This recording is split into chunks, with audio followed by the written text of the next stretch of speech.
It's time to make some rice today. We will be using some integral rice. I think I will make 1 cup of rice so I can use it for some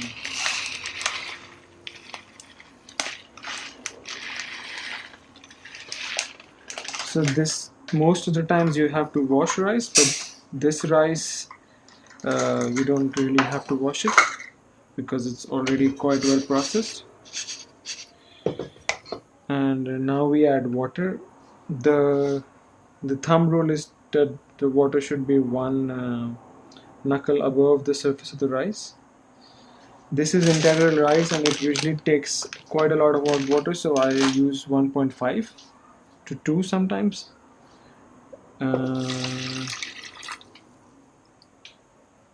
So let's see.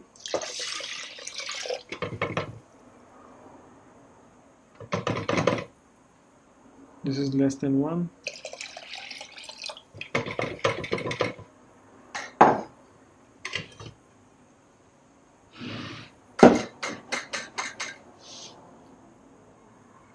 It's 1 knuckle. We need some more water.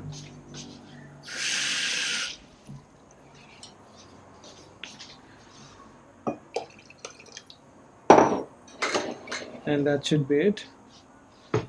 So now we have a good enough proportion of water and rice. Now we add some salt,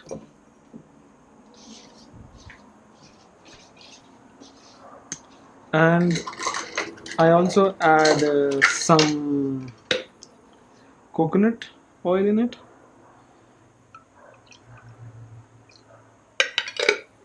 I've heard that it reduces some fat content because the oil sticks on to some starch, blah blah blah. But in my experience, it helps me feel less sleepy after eating rice. And then we add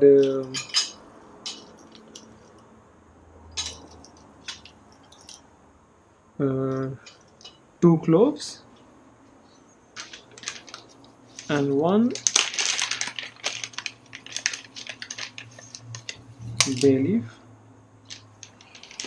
and that's pretty much it. And now we just close it, the rice cooker, and we start, and in like 23 minutes it should be done. And that's how you make rice in a rice cooker.